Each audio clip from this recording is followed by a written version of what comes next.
Hi investors, Nick Garner here from Investmore, and today I'm going to talk through some stuff about the future of the property market and also look at some historic data just to kind of get our bearings on where we are now and obviously thus where we might be going based on historic precedents.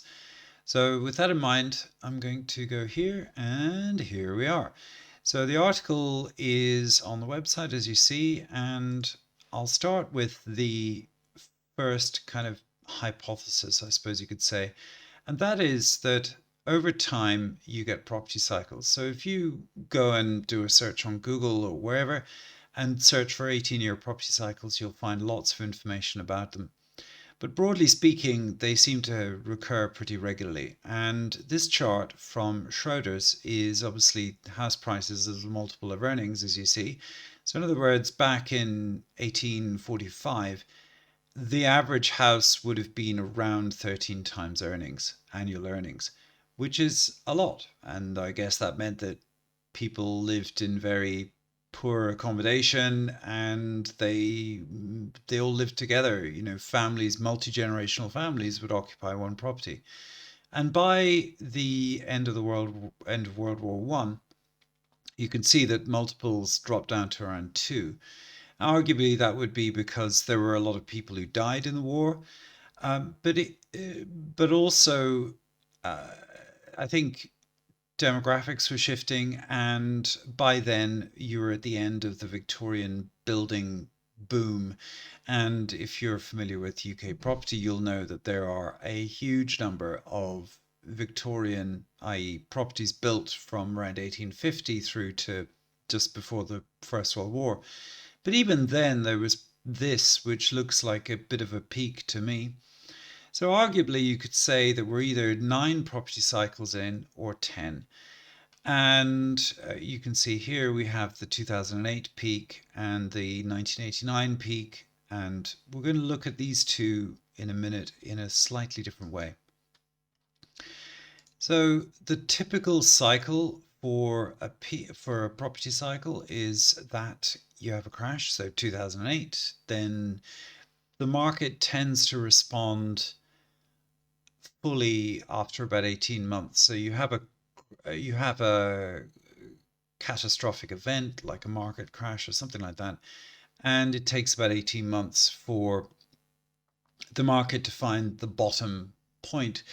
And broadly, what happened in the UK is that you actually had two cycles. After 2008, you had the whole of the UK minus London, and London went up in the crash period where the rest of the market went down, and then it whilst the rest of the market started to recover around 2012 2013, London kind of went sideways. So London went up and then it just kind of went sideways, and only now it's beginning to rise again across Greater London. In other words, it was basically counter-cycle to the rest of the country, which is a bit weird, but that's how it goes. And arguably, on that front, it was because there was a lot of foreign money that came into London to find safe haven. It made central London house prices rise, and then you had a kind of ripple effect across the southeast as a result of that. But anyway, we are somewhere around here, I would say. So we're probably another 3 to 4 years from the peak of the market. And I'll explain why I think that. This is a really helpful chart and shows, just go back, there you go, you can see that, and shows mortgage payments as a percentage of take-home pay. And as you can see here, you had a peak in 89 and a peak in 2008. Now, the reason I really like this is because it excludes the issue of interest rates. Interest rates were, I think, around 5%, 6%, but then they rose massively in the early 90s. But as you see, over time, interest costs reduced as a percentage of overall take-home pay, and arguably that's because there was a big decline in the property prices, but not such a big decline in interest costs. And you can see from here, we had a decline in interest costs, but we also had a big decline in property prices, and therefore in the cost of finance was relatively low. And therefore, obviously, if you bought a property in the early 90s, your mortgage was cheap, relatively speaking, because you weren't borrowing so much because property prices had crashed, and therefore you were in a very good position. And then we had medium interest rates like 5%, that kind of thing, and a run up to the peak in 2008, and then another crash. Interest rates dropped massively, but property prices were higher, and therefore you had this kind of plateau at around 30% for a long time. And now, of course, it's rising up. And the typical pattern is when you have a peak in the market, guess what? You have an increase in interest costs as a percentage of take home pay. Now, what we're seeing, of course, is a period of rising inflation and therefore rising interest rate costs. And the question is, why? What's going to happen next, with interest rates and so on? Now, there are two charts which I want to go through. This one is public debt. And the reason this is important is because oftentimes people talk about the 1970s as being a very high interest or very high inflation period, and also high interest rates, which was the case. But the question is, did we see high inflation in other periods, and what happened to interest rates then? Well, we did. And a good example is the period from 1930 through to around 1950. And we see here periods, cycles of, well, in fact, you can go back further, all the way back to the First World War, where we had massive periods of inflation. Then we had a huge crash and we had deflation. And then we had more inflation in the 40s and some inflation in the 50s. But as you see here, the black line represents interest costs. They were low and they didn't rise. But in the 70s, they rose massively, and interest rates rose massively with that. So then the question is, why? And the answer is really simple: public debt. So what happened was you had very little debt in the lead up to World War One. You obviously had a war that meant a huge amount of expenditure, and with sovereign debt or public debt, that tends to hang around a very long time. What happened was that you then had another war, more debt. But the problem with public debt is that if you raise interest rates, then the cost of public debt increases as well, and that means the government has to raise taxes and so on, and they don't want to do that. And therefore, it's very dangerous to have very high interest rates if you have very high public debt. And so if we look here in the 70s, we see very low public debt, relatively speaking. And you can see here that we had high inflation, but this inflation was during a period of low public debt, and therefore the government could afford to raise interest rates massively, really cool down the economy, and not get completely hammered on the cost of sovereign debt, i.e. public debt.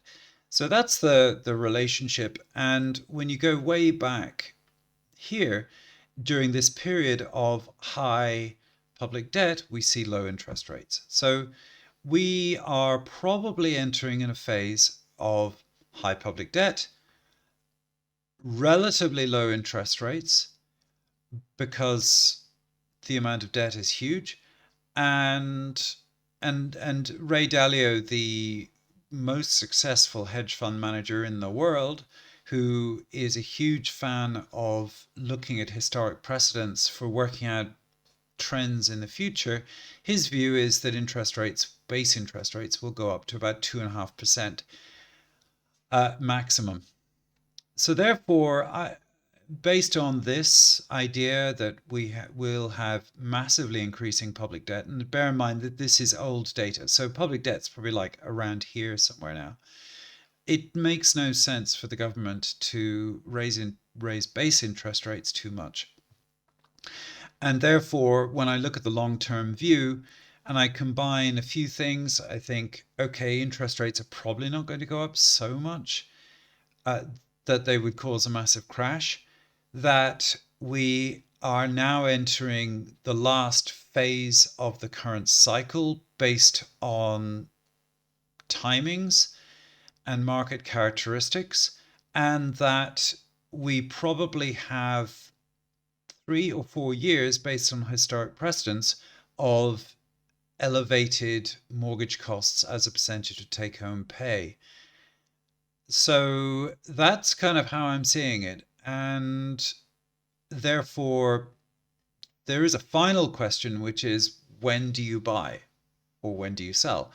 And the answer is if you buy too late in the cycle, you get caught up in what they call the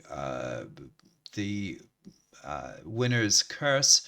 In other words, yes, you buy the property, yes, there's some headroom, but there'll be a crash. And so we're still in a window of opportunity where I think markets will carry on up. You'll be able to uh, keep the price you bought the property will be above the price that the next crash bottoms out at. And if you wanted to, you could refinance and gear up a little bit and just hope for the best on the way down. But overall, if you look at the 2008 crash and you look at the kind of market declines, I would expect that supply isn't going to increase substantially in this country. Demand will carry on, and that the market will probably go up to here kind of thing. So somewhere around 8 or 9, maybe, so should I say 9 or 10 times earnings, and that they'll slump back to maybe 8 times earnings in current prices, something of that order. Um, so it in a way, as an investor, it's a fairly positive outlook.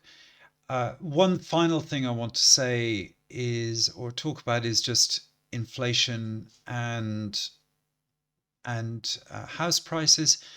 And again, if you look at the 1940s, which is very similar to the period we're in now, you can see here you have cycles of inflation and you had major peaks in house prices relative to earnings.